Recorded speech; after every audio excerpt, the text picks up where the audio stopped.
السلام عليكم.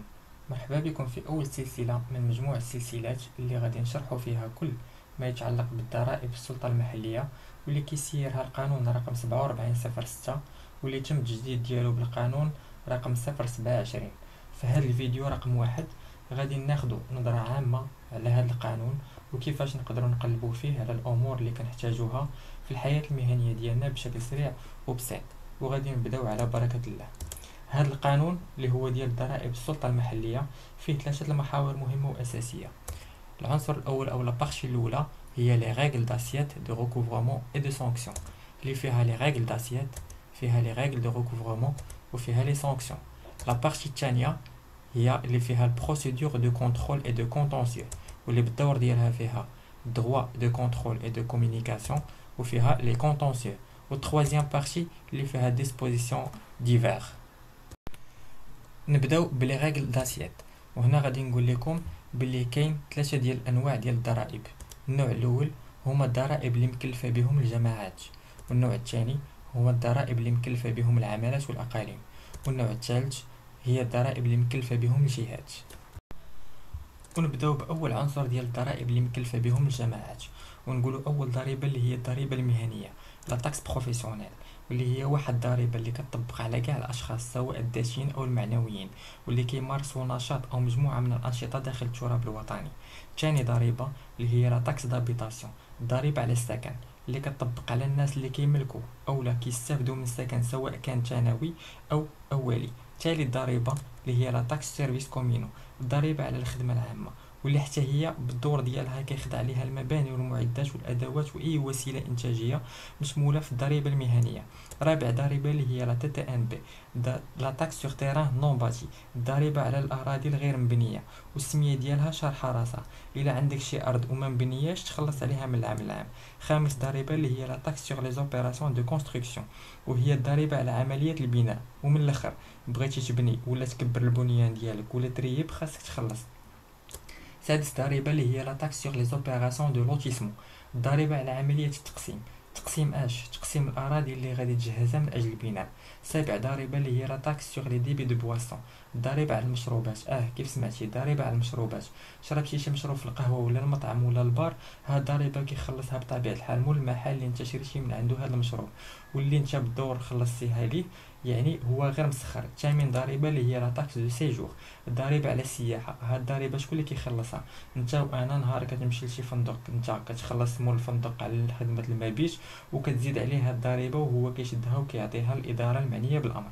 تاسع ضريبة اللي هي لا تاكس سور لي زون مينيرال اي دو طابل، مالك استغربتي؟ حتى هادي كاينة، هادي كيخلصوها الشركات اللي كيتاجروا في المياه المعدنية. عاشر ضريبة اللي هي لا تاكس سور لي ترونسبور بوبليك، والضريبة على النقل العمومي للركاب. هاد الضريبة خاضع عليها الناس اللي عندهم سيارات الأجرة وحافلات النقل العام للمسافرين. والضريبة رقم 11 اللي هي لا تاكس سور ليكسبلواتاسيون دي برودوي كارير، الضريبة على استخراج منتجات المحاجر، واللي كتطبق على الشخص اللي كيستغل هاد النوع من الأراضي اللي كنستخرجوا منه أنواع ديال التربة أو الحجر كالرخام وغيرها. نشوفوا دابا النوع الثاني ديال الضرائب اللي مكلفه بهم العمالات والاقاليم، ونقولوا الو الاول نوع ديال الضرائب اللي هو لا تاكس سور لي بيرمي دو كوندوير، الضريبه على رخصه السياقه. وهاد الضريبه بطبيعه الحال كيخلصها اي شخص خدا البيرمي ديالو يعني نجح فيه. ثاني ضريبه اللي هي لا تاكس سور لي فييكول اوتوموبيل سومي على فيزيت تكنيك، وهي الضريبه على السيارات الخاضعه للفحص التقني، ومسميه راها شارحه راسها، يعني عندك طوموبيل خلص عليها الضريبه عن طريق الفحص التقني. ثالث ضريبة اللي هي لا تاكس سور لا فونت دي برودوي فورستيير، الضريبة على بيع منتجات الغابات. هاد الضريبة خد عليها جميع الأشخاص اللي كيبيعوا منتجات الغابات بحال الخشب وغيره. ودابا غادي نشوفوا اخر نوع ديال الضرائب اللي مكلفه بهم الجهات، وناخذوا اول ضريبه في هذه المجموعه اللي هي لا تاكس سور لي بيرمي دو شاس، الضريبه على رخصه الصيد. هاد الضريبه كيخضع عليها اي شخص عنده رخصه ديال الصيد. ثاني ضريبه في هذه المجموعه هي لا تاكس سور لي اكسبلواتاسيون مينيير، الضريبه على عمليات التعدين او المعادن، وهي ضريبه كتطبق على اصحاب المناجم على الكميه اللي كيستخرجوها ديال المعادن من دوك المناجم. واخر ضريبه هي لا تاكس سور لي سيرفيس بورتيير، الضريبه على خدمات الموانئ، يعني على الخدمه اللي كيقوموا لك بها ملي كتجيب سلعه او غيرها من الامور عن طريق الميناء.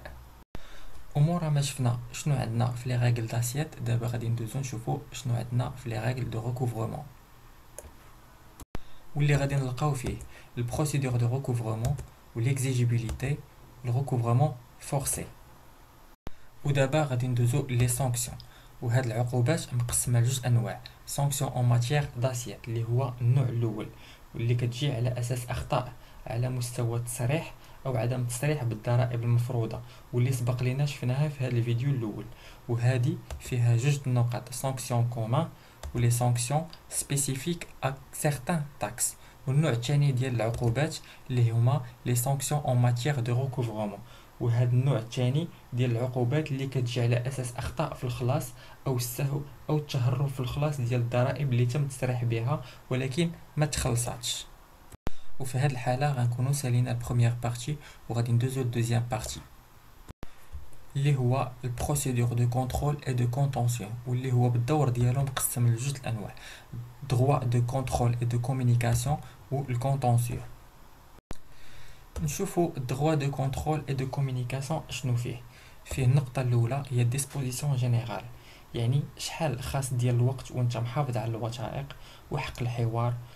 زعما جاو عندي باش يديروا لي المراقبه وطلبوا مني مجموعه ديال الوثائق، كيفاش نعطيهم هاد الوثائق، شنو هي الطريقه باش يطلبوا مني هاد الوثائق، والمده اللي خاصني باش نوجد مثلا هاد الوثائق.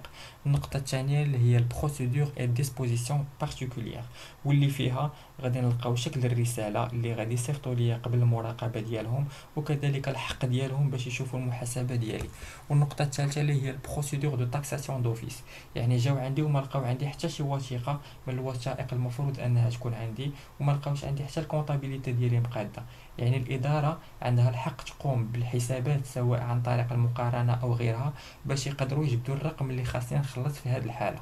والنقطه الرابعه اللي هي البريسكريبسيون، يعني التقادم، اي المده اللي تقدر الاداره توصل معاك فيها في المراقبه ديالها، حيت ما يمكنش تجي وتقول لك انا غادي نشوف معاك امور دازت عليها 30 سنه. هذه في هذه الحاله غادي نقول لها ما يمكن ليش نخلص هذه السنه لانها تقادمات.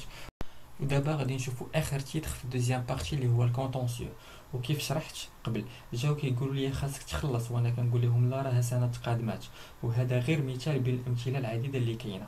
وهذا الكونتونسيو فيها جوج ديال النقاط، غادي نلقاو فيها البروسيدور ادمينستراتيف، واللي فيها غادي نشوفوا الناس اللي ما متفقينش على الرقم اللي صيفطات لهم الاداره خاصهم يصيفطوا للاداره رساله. يعني في هذه النقطه غادي نشوفوا المده الزمنيه اللي ما خاصكش تفوتها باش تطلب عدم الرضا ديالك على الرقم او الثمن اللي صيفطات لك الاداره باش تخلصوا.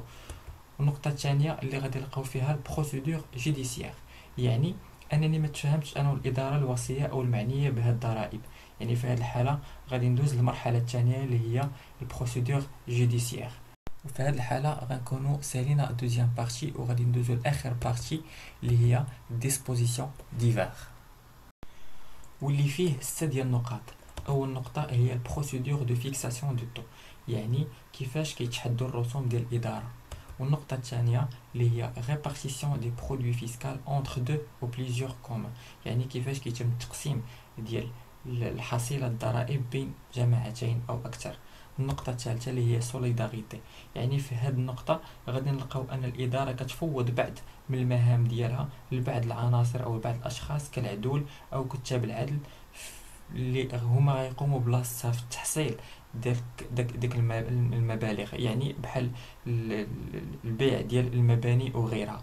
والنقطة الرابعة اللي هي الكومبيوتاسيون دي ديلي، واللي هي فيها المواعيد، أي الوقت اللي غادي مثلا الوقت اللي غادي يجي اخر نهار في التصريح فيه يوم عطله شنو المعمول وغيرها من المواعيد الاخرى. السكري بروفيسيونيل اللي هي النقطه الخامسه، واللي هو شارح راسو، يعني الناس اللي مكلفين بهذه المنظومه اللي غادي يجيو يديروا الكونترول كيخاصهم يكون عندهم سكري بروفيسيونيل باش يحافظوا على الاسرار المهنه سواء الشركه سواء المعلومات اللي عندهم باش ما يستغلوهاش ناس اخرين وما يستغلوهاش المنافسين ديال ديك الشركه. واخر نقطه اللي هي لابروغاسيون دات ديفي اي ديسبوزيسيون ترانزيتوار، في هذه النقطه كيكون جميع الاحكام اللي تم الاستغناء عليها او تغييرها، وكذلك التواريخ اللي كتبين هاد الاحكام امتى بدات ولا امتى غادي تبدا. وهكذا غادي نكونوا سالينا هذا الفيديو اللي شفنا فيه بشكل عام فيسكاليتي لوكال، واللي غادي نعاودوا نشوفوا الديتاي ديال جميع هذه النقاط في الفيديوهات القادمه. وانتظرونا في اول ضريبه اللي هي الضريبه المهنيه لا تاكس بروفيسيونيل.